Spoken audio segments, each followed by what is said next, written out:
сейчас время 8. Блин, это круто просыпаться вот так вот. Да, так-то прохладненько. Вчера вот там вот ночевал, стоял.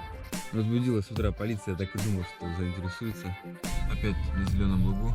Вот нашел теперь местечко. Я могу из-за баклаки помыться вообще без проблем, выйти чистым. А что кто-то как-то живет по-другому, это вот, ну, это с какими-то особыми людьми случается, но точно не со мной. А я такой же человек, как все, обычный.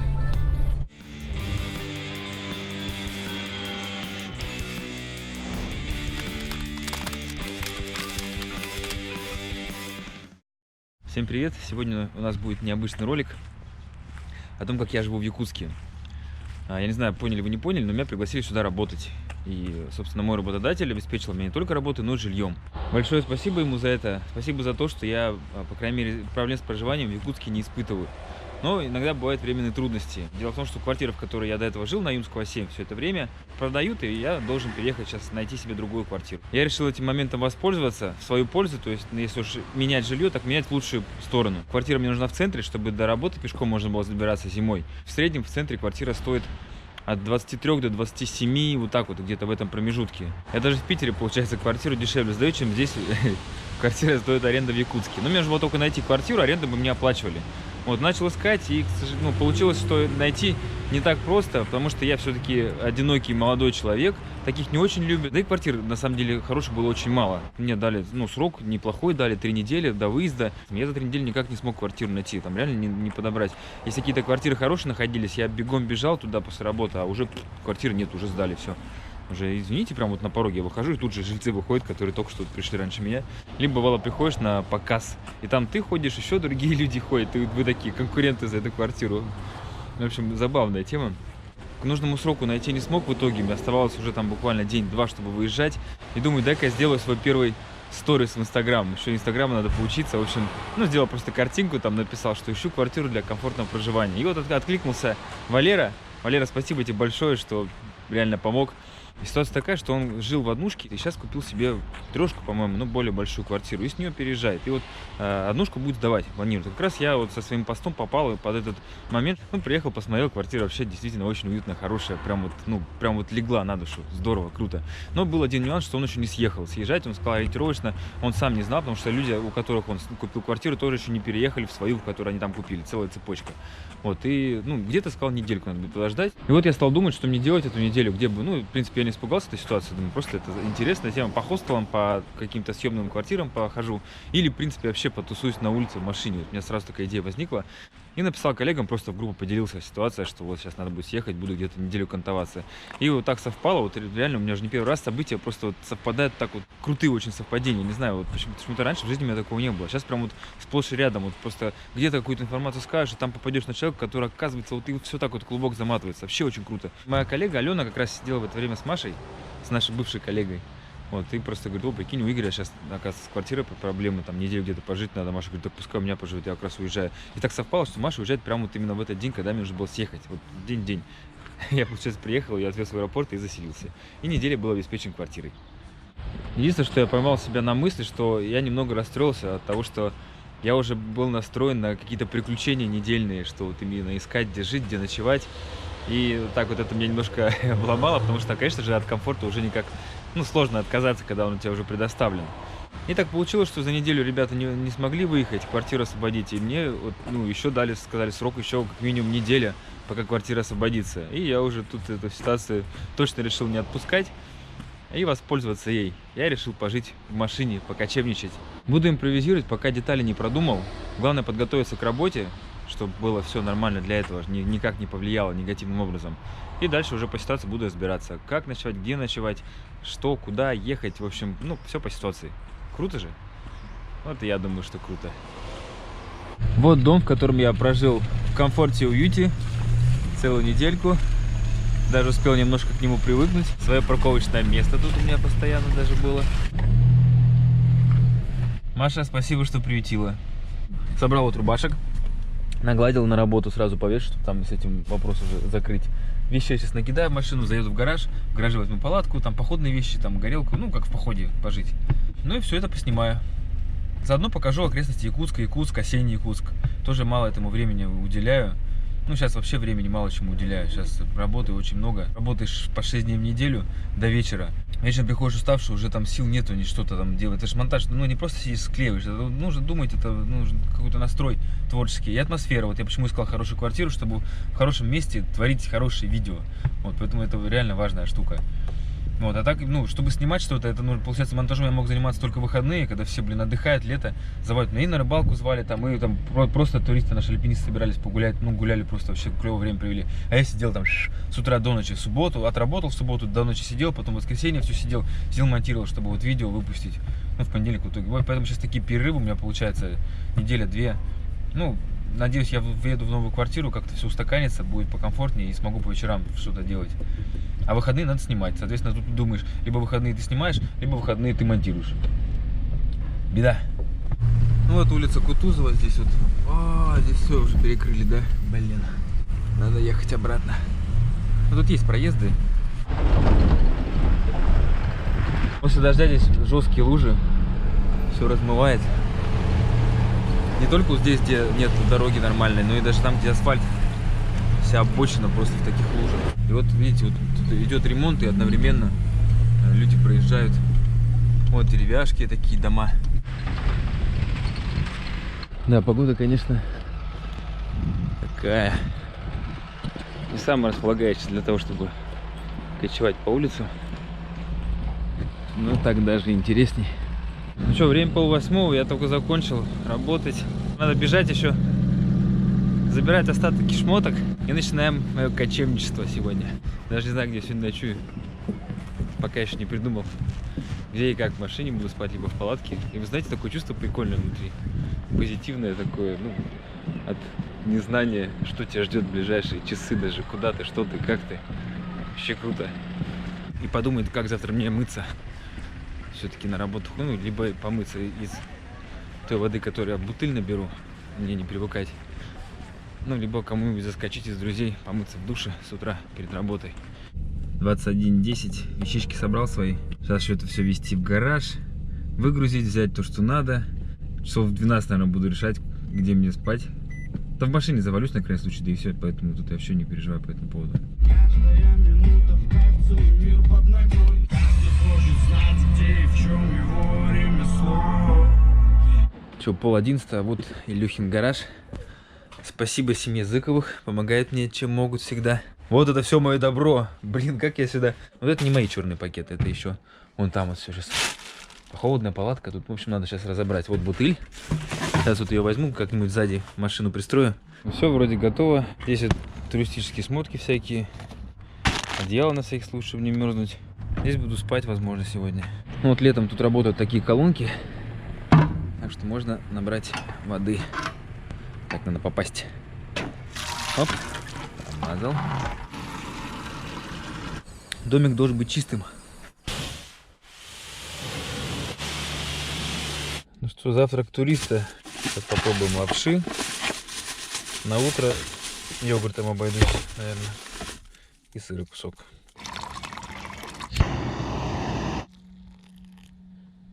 Поздний ужин. На Зеленом лугу пока остановился, где вот я на крещенские купания ходил. Но далеко не буду уезжать, потому что на работу уже скоро. Так, ну что, эту штуку я еще ни разу не пробовал. Ел только дошираки раньше. Проверим. Ну что, нормально. Здесь можно. Ну что, как-то вот так вот я сегодня устроюсь. 5 сентября. Начинается мой первый день кочевничества. Сколько дней будет, я не знаю. Может быть, там завтра мне скажут, уже все, квартира освобождается, давай заезжай. Все, спокойной ночи, до завтра.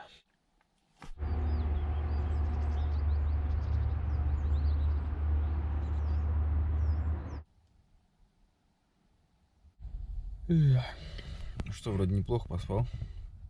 На удивление. Ноги-то тут не вытянешь в машине, нифига. Сейчас время 8.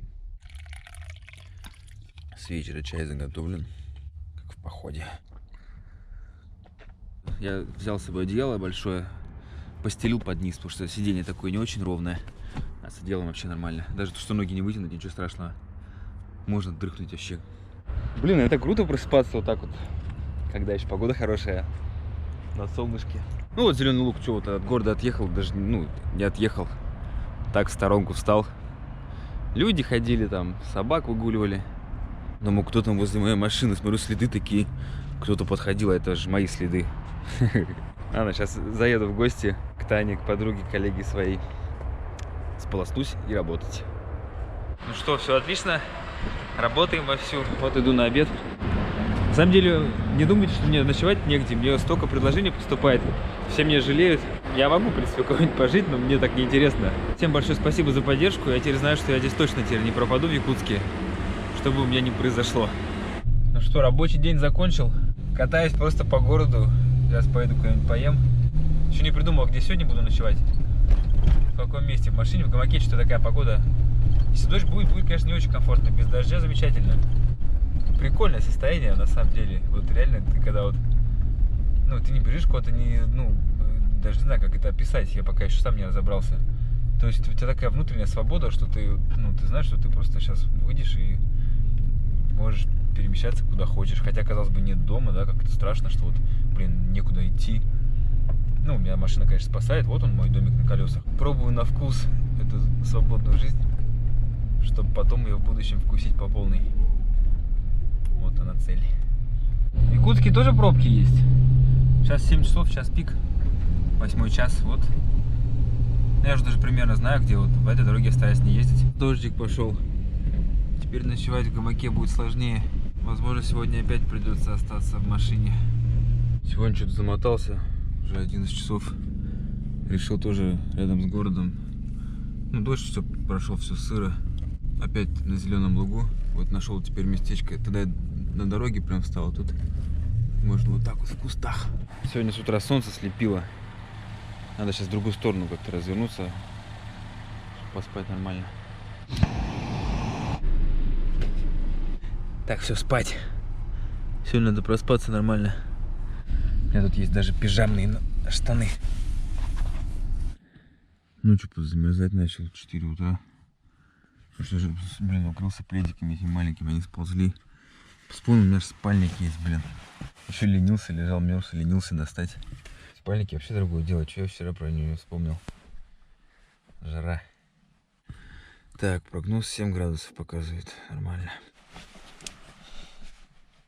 Разбудила с утра полиция. Я так и думал, что заинтересуется. Что тут за машина стоит. Ну, еще мальчика потеряли какого-то. Маленький мальчик вчера вечером потерялся. Сейчас его еще спросили меня. Если нет, он не видел. Ну, а так, в принципе, ко мне не докапались. Так спросили, что тут стоишь. Время 7. Мне вставать 8, так что я еще поваляюсь. Да, так-то прохладненько. Что, встаем? Пора собираться на работу. Вот я, как видите, недалеко от города. Ну, стараюсь в глушь не лезть. Зачем? Вчера вот там вот ночевал, стоял. Сегодня решил подальше отъехать. Заехал в кустики. Вот что машину мыло. Вчера вот по дождю покатался, все, вся грязная. Такой вот у меня незамысловатый завтрак. Сыр резать лом. Я уем как яблоко. Ну, нормалек. Коллеги меня ругают. Говорят, что за ты какой-то бред придумал, что за с ума сходишь. В общем, тоже там все говорят, давай оставайся, там ночуй у нас. Вот Таня, я у нее мылся, она вообще переживает. Таня, спасибо тебе, не переживай, все у меня отлично. Я рад, что у меня здесь есть поддержка, что я не пропаду. Но я хочу так. Опять сегодня припозднился, 7:30 уже. У нас сейчас плановая встреча с альпинистами. Несу заявление, прошу включить меня в члены Федерации альпинизма и скалолазания. Сегодня, я думаю, в городе ночевать не буду, пятница. Народ бухает, а это уже как-то небезопасно может быть. Ну, если я буду где-то в городе стоять. Поэтому поеду на сопки подальше. Заночую там. Завтра мне на выставку к 10. В 9 я должен быть на работе. Нормально. Приеду, пробок не будет на въезде в город, так что я быстренько примчу. Он уже с вами в группе не он уже... Передай всем привет. Привет, маленький Коля. Как твои дела? Вот, по-моему, тут. В общем, уехал за 10 километров от города сегодня. Хотел поехать под сопки. Я сюда периодически катаюсь, езжу. У ребят, у Илюхи с Марианной Зыковых дача. И можно на даче, на участке машину поставить, и там заночевать. Дом там не благоустроен, там в доме, да я не хочу в доме. Мне в машине уютней. Такая вот тут дачка заросшая. Ладно, что спать. 0:35. Сегодня сделал видео рыбалки, выпустил. 2 недели не было. Ну я вот делал потихонечку. Делал, потихонечку доделал. Вот, так что, а теперь когда следующий, не знаю, потому что вот что сейчас неделю в машине тусуюсь, когда делать. Еще через 2 недели. Так, сегодня я про спальник не забыл свой, так что буду спать отлично. Я прям чувствую. На участке тут никто ко мне не придет, не разбудит. Спокойно. Ну ладно, давайте. До завтра. Бля, ноги, конечно, блин, согнутыми спать не так, конечно, просто. Опять солнце слепит с утреца. Блин, как же круто просыпаться на свежем воздухе. Ой. Вот домик ребят. Он такой заброшенный, ну его надо делать. Солнышко, хорошо вообще. Ну что, спасибо этому дому. Пойдем к другому. Хотя я думаю, что я еще сюда вернусь. Так, конечно же, уютней. Когда не где-то на зеленом лугу, где люди ходят, а нормально. На закрытой территории. Хотя смысл как раз в том, чтобы не стрематься и так ночевать, где получается. Что я люблю здесь в Якутии? Якутске вокруг, что такие сопки окружают его.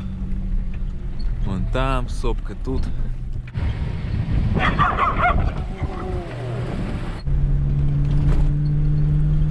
Изначально у меня вот были мысли здесь прям заночевать. До этого еще думал. Потому что у меня с тем местом связаны очень теплые воспоминания. Я тут был уже несколько раз, приезжал. Время очень хорошо проводил.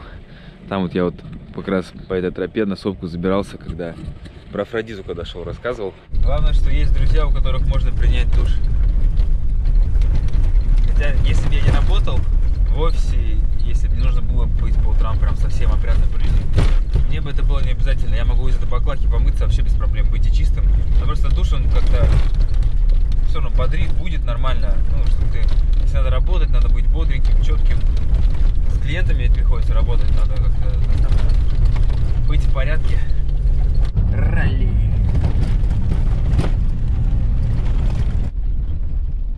Напомню, где-то мы 10 километров от Якутска, Покровский тракт. Вон эти сопки там. Блин, еще раз ловлю себя на мысли, что это прикольное чувство.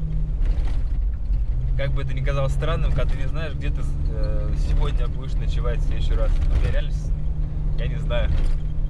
Мне от этого какой-то внутренний азарт, я не знаю, как это назвать. Попробовал в этом выпуске немножко пофилософствовать. Потому что особо непонятно, что я буду снимать. Что-то типа там рыбалки, сенокоса. Но можно с вами пообщаться, поделиться своими мыслями, что у меня в голове, что меня ведет. Потому что многие вещи, они же одинаковые для всех, действуют, работают. Вот я надеюсь, что на моем примере я для кого-то открою какие-то вещи, которые человек сможет применить в своей жизни, сделать какой-то шаг вперед, сделать какие-то глобальные изменения. Я сейчас меняюсь очень сильно. И не представляете, какое-то чувство просто близкое к эйфории, когда ты понимаешь, как ты жил раньше. Это как будто бы ты был кротом с закрытыми глазами. Ничего, ну как... Я раньше думал, что я все понимаю, жизнь все знаю, что вот жизнь такая и по-другому быть не может. Так вот принято жить. А что кто-то как-то живет по-другому, это вот, ну, это с какими-то особыми людьми случается, но точно не со мной. А я такой же человек, как все, обычный. Ничего нет, ну какие-то есть, у каждого есть какие-то таланты в том или ином. И вот сейчас я пробую на вкус вот эту вот свободную жизнь кочевничества. Почему я так захотел? Я мог бы, конечно же, поселиться кому-нибудь из друзей. Меня многие зовут, говорят, ты что, совсем с ума сошел? Сентябрь, на дворе, на улице жить. А мне круто. Вот сейчас я даже за эти дни как будто бы внутри сделал какое-то, ну, чувство, что большой широкий шаг вперед. Это, повторю, вот называется вот Не просто же говорят выйти из зоны комфорта. Это реально работает. Я вам просто говорю на 200%. Ну все, я чистенький, опрятный, готов к субботнему рабочему дню. Ну все, поработаем. До связи в следующем эфире через 8 часов. Ну что, сегодня хоть поспал с выпрямленными ногами. Нормально. Лагерь поставлю. Ночую.